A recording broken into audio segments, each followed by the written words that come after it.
Wherever there are shadows, there are people ready to kick at the darkness until it bleeds daylight. This is Bleeding Daylight with your host, Rodney Olson. Thanks for listening today. I really hope you'll enjoy this episode and that you'll be thinking of ways to share it with others. If you want to hear more stories of lives transformed and people kicking against the darkness, head to bleedingdaylight.net. One of the big questions many people ask around faith is, how can a good God allow suffering? How do you keep saying that God is good when you're facing overwhelming trauma? Today's guest has had to answer those questions in her own life and may help you find those answers for yourself.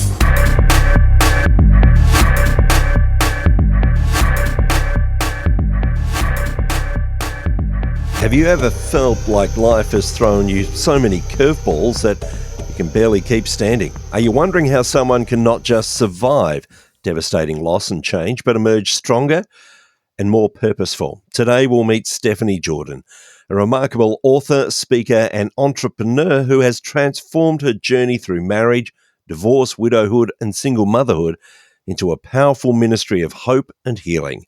As an accomplished business owner, published author, and mother of 5, Stephanie combines raw authenticity with deep spiritual wisdom to help others navigate life's most challenging transitions while growing closer to God. Her story of resilience and unwavering faith, captured in books like The Death Tsunami, continue to inspire thousands to embrace both the struggles and victories of their own journeys. Stephanie, welcome to Bleeding Daylight. Thank you for having me. I'm so glad to be here. Take me back to the 90s. How did life look for you at that time? Oh, I was in high school in the 90s, young, early 20s, and it was a lot of fun in the 90s. But I didn't realize that I was a raging codependent. That was something we didn't really talk about a whole lot back then. I made a lot of mess out of stuff by doing that. I was the only Christian in the punk rock scene here in Birmingham, Alabama. That was always an adventure because people would kind of make fun of me for being a Christian. And I'm like, make fun of me for something I don't choose. Like, you can't make fun of me for something I choose to be. And so the 90s were great. The world was still my oyster and a lot could happen. It's interesting that you're in this punk scene where you're not completely accepted because you're a Christian. And I imagine that in the Christian world, there were people that wouldn't have accepted you because you're into punk and you can't go there. So what was that like, having to be across those two lifestyles, so to speak, where they didn't really understand each other?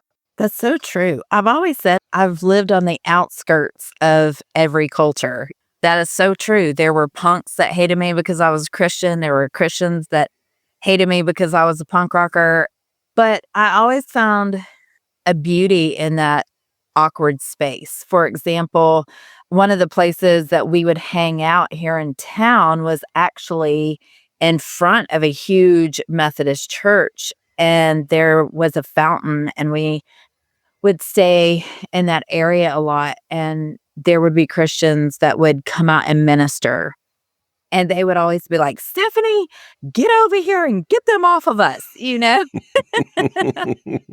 And I would tell them, I'm like, your tactics aren't working. Like, they legitimately do not care that they're going to hell, and they are embracing it. And they're just making fun of you in the process. So your tactics are not relevant.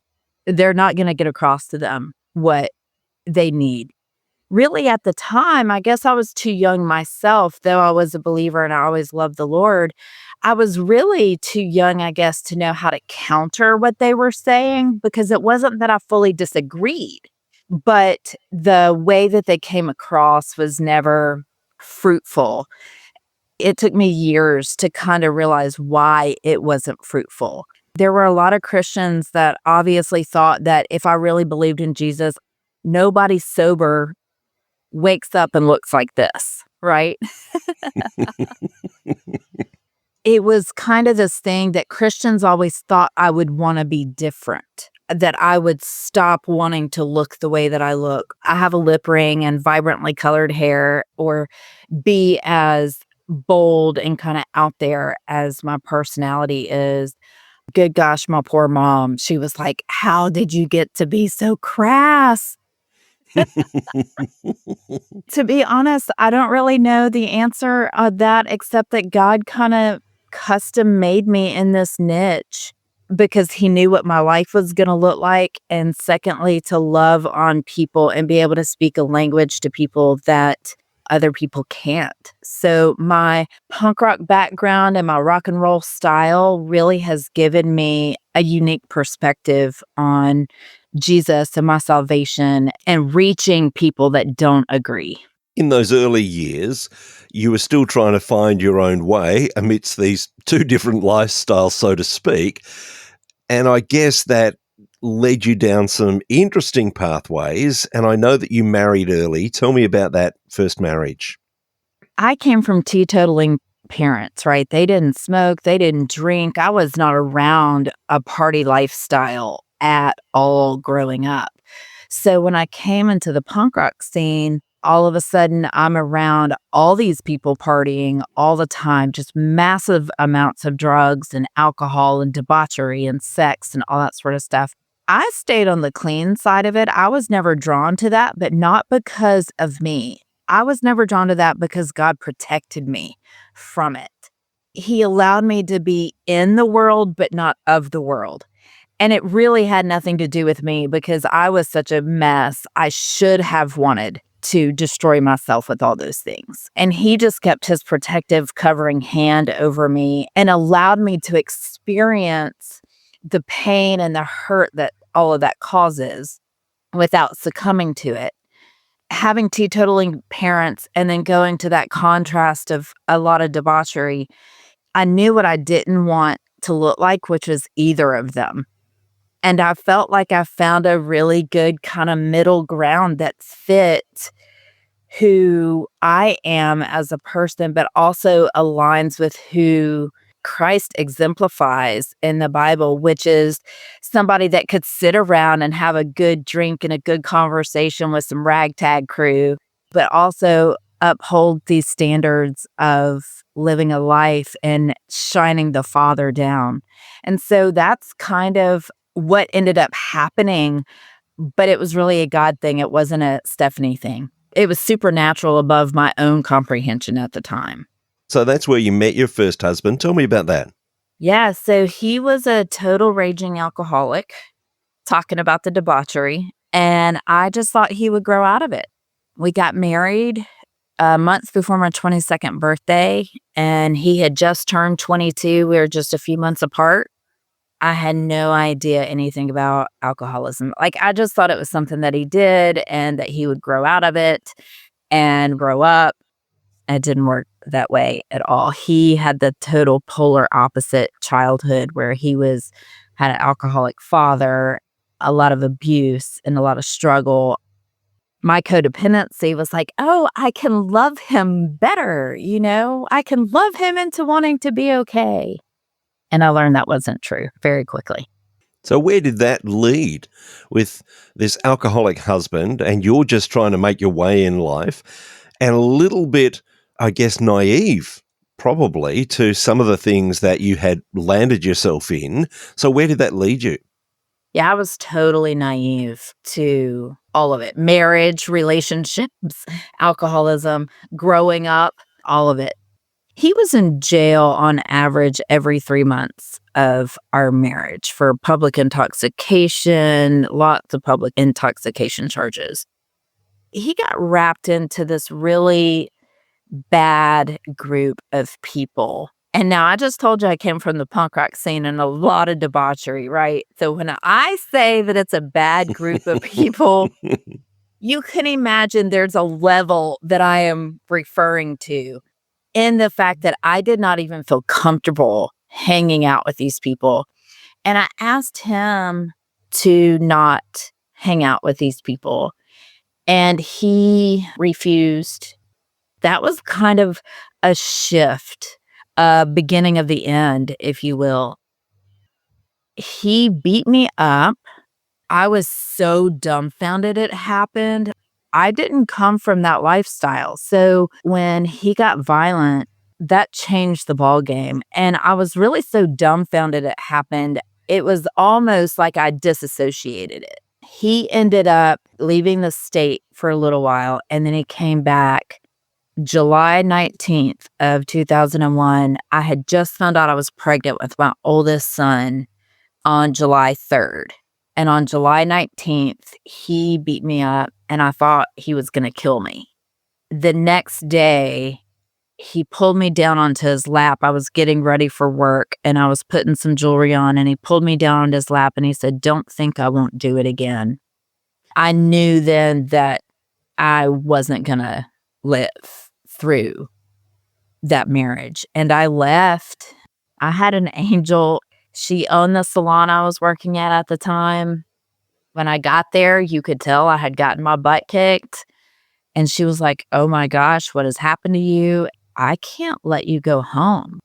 And she let me come and stay at her house for a month. She didn't charge me rent. She never asked anything from me. She never tried to make me figure it out and what steps I was going to take. I tried to work the marriage out for 2 years, but he never got any help. And probably one regret that I have is I never had him arrested for it.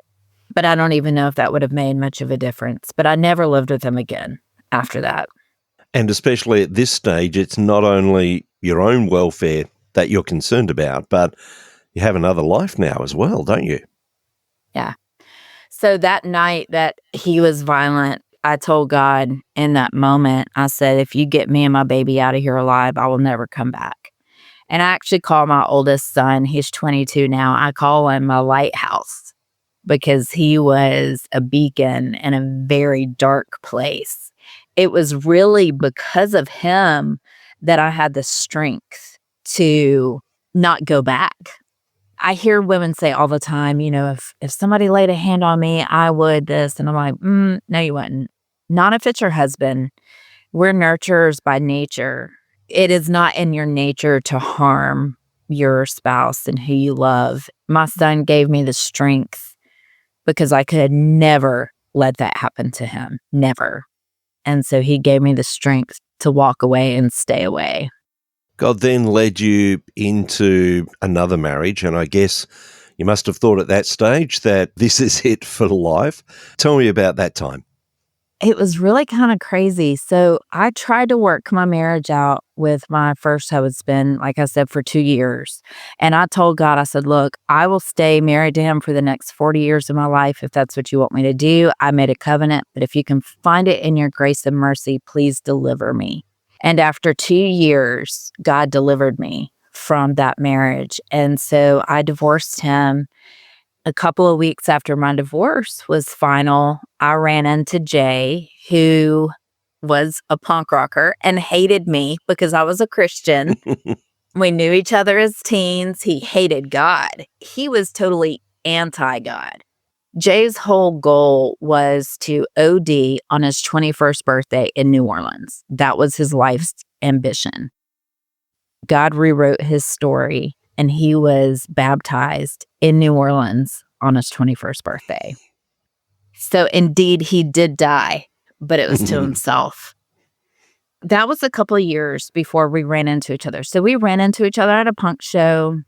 We started talking, and he told me he was a Christian, and I didn't believe him. I was like, he's so full of crap. He's just hitting on me. He's just flirting with me. Like, he's not even remotely telling the truth. We were both like, gosh, we would love to have a ministry toward punk rockers here and all this sort of stuff. And he asked for my phone number, and I wanted to throw it off a number so badly because I knew this dude, right? I knew all about this guy, and he was trouble. It was like God wouldn't let me. And so he calls me the next day, and he's like, "Hey, this is Jay." And I'm like, "I know who you are."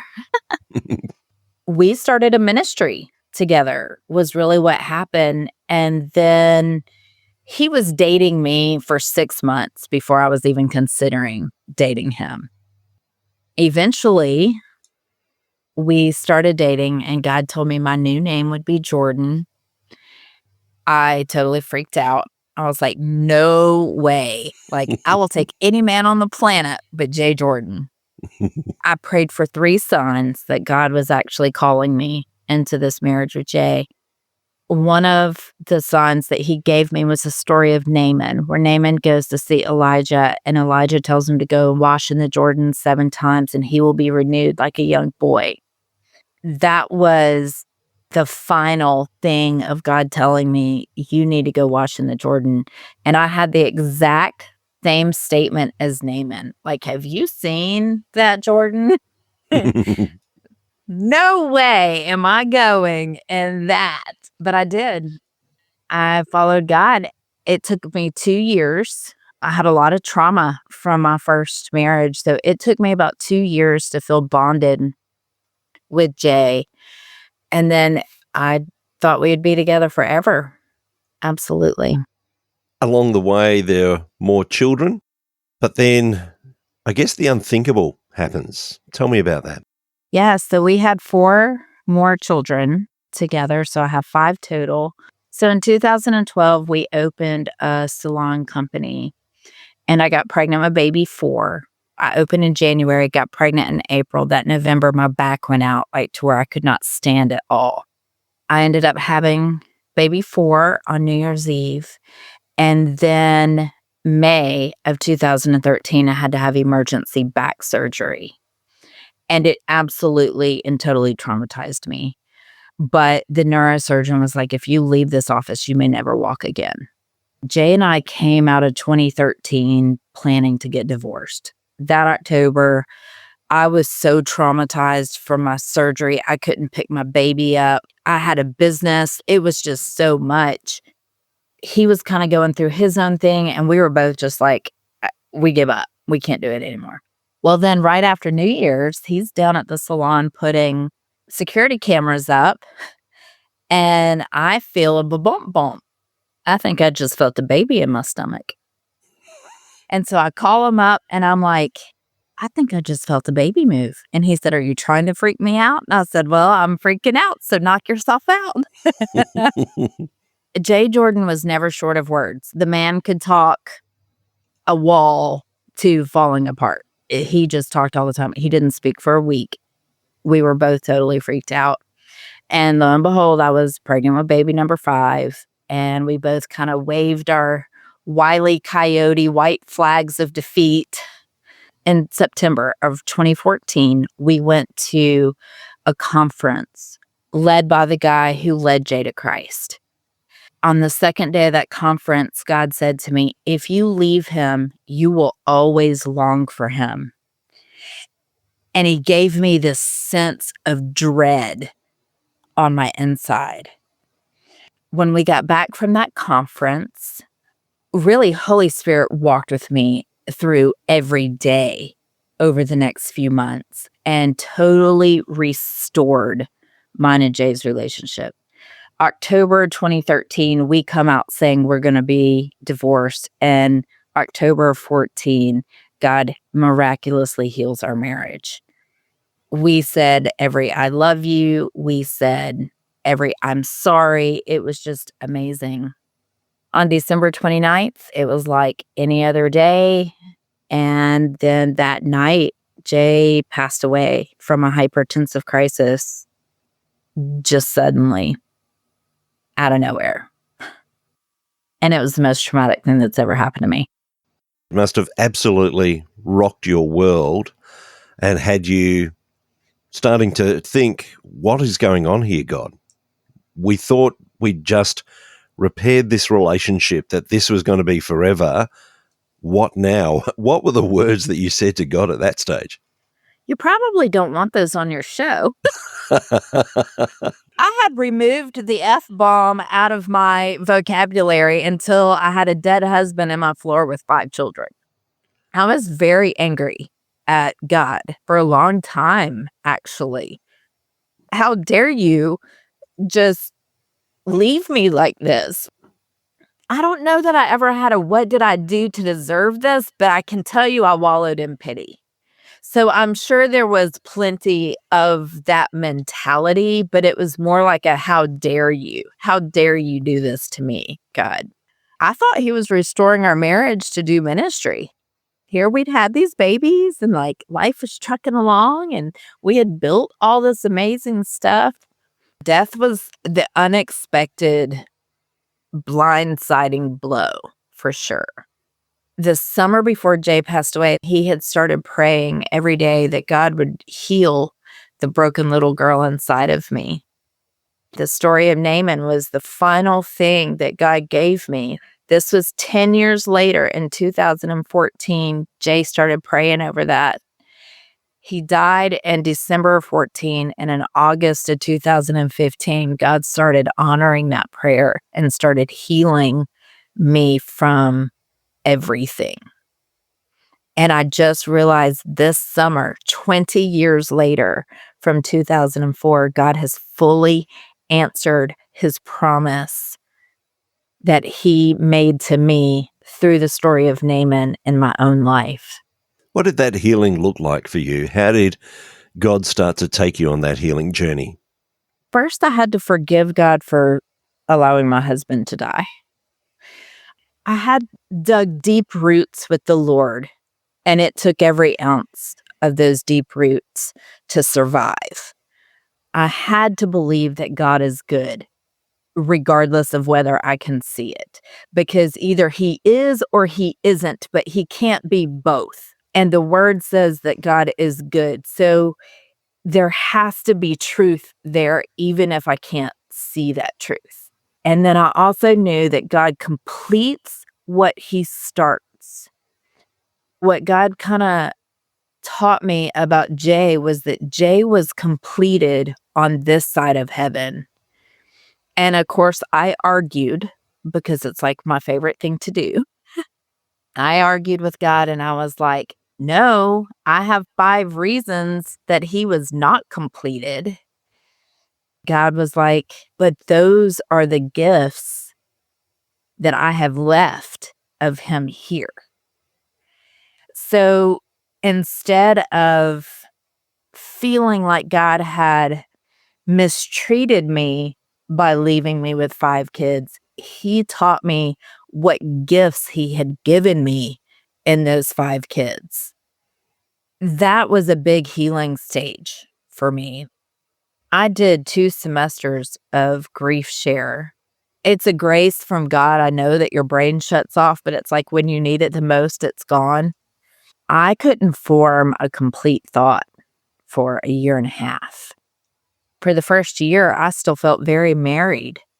I could hear him walking down the hallway. I would pull into the driveway and expect to see him standing there. It's like you memorize the people you're with, their sounds, their motions, everything, and you don't even know it. It's just second nature. We were so bonded and ingrained with each other. All of his movements were so ingrained in me that even up to a year after he was gone, they still felt so normal. My father died when I was 4. While I was in grief share, I learned that I had never been given the grief of a daughter. I had been given the grief that my mom experienced. And so losing my dad at a young age, I think helped me in a lot of ways walk with my children. So often people think that grief is a process that happens. You've got a couple of months, then it's done, move on. And yet grief takes as long as grief takes. And obviously for you, there was deep grief there that you had to complete. But out of that comes a ministry, an opportunity to reach out to others, including your book. Tell me about that book, The Death Tsunami. My very first sentence in the Death Tsunami is I was not ready to write this book, but I knew that God had called me to write that book. And to be honest, I feel like it was a huge step toward closure in the healing process of that. I don't hardly promote it because I cry and I sobbed every night that I wrote it. One of the gifts of becoming a widow is that I can cry and still function because I had to learn to do that. The reason I call it the death tsunami is because, like a physical tsunami, death is a spiritual tsunami. And when death comes, it annihilates everything in its path. physically, mentally, emotionally, spiritually, but nobody sees it. And so you're completely annihilated, but everybody looks at you and thinks everything should be totally normal. I wanted to kind of express that process of being normal and in a family, and then all of a sudden, everything stops. You're no longer a valid family. Now you're a widow. Now your kids are orphans. Like, what does that mean? And what does that look like? God just kept breathing life into the dark spaces. I just had to trust him to keep walking through the dark, because it's so easy to get lost there in the dark of it all. Oftentimes people think that at the end of grief, things go back to normal, and yet things don't ever go back to what we call normal, but we settle into new rhythms. How long did it take you to find those new rhythms after Jay passed away? Well, I'm 10 years in, and I think I'm still learning. It's funny that you say that. I hate that term normal. And I actually talk about this in my book. Nothing is ever normal again. His loss touches every birthday, every holiday, everything. I think what I would say our rhythm has become, kind of the culture we have as a family, is we talk about him very, very normally, but I have never tried to saturate the kids into a delusional thinking as like he's here, but he's just not here. And it occurs to me that when we come to terms with the fact that they are no longer here, and we don't romanticize and pretend that they're still around, it actually honors them. It lets us feel the loss of them in our lives, that they played a part that they can no longer play, and that honors the part that they did play. Yes, I totally agree. Because he'd be frozen in time.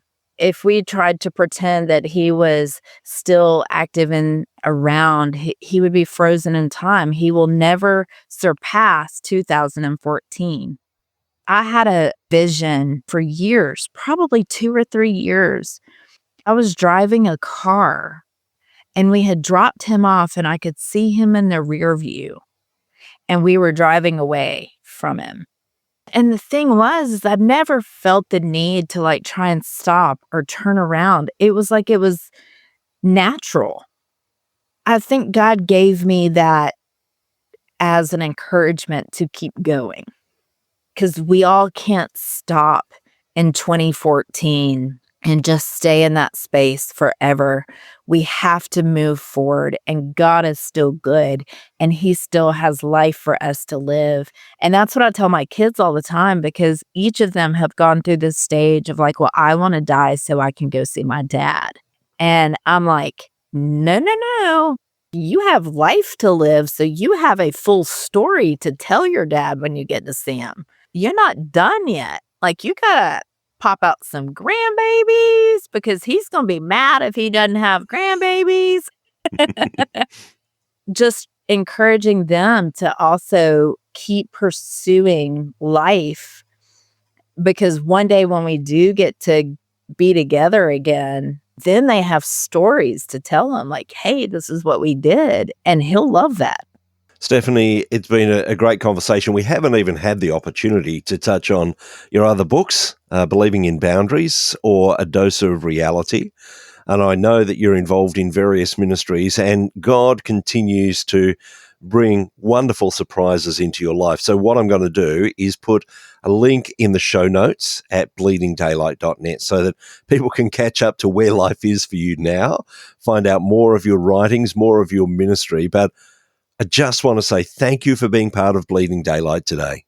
I absolutely love your name, Bleeding Daylight. I think that is amazing and fantastic. And thank you for having me. I'm so glad to be here. Thank you for listening to Bleeding Daylight. Please help us to shine more light into the darkness by sharing this episode with others. For further details and more episodes, please visit bleedingdaylight.net.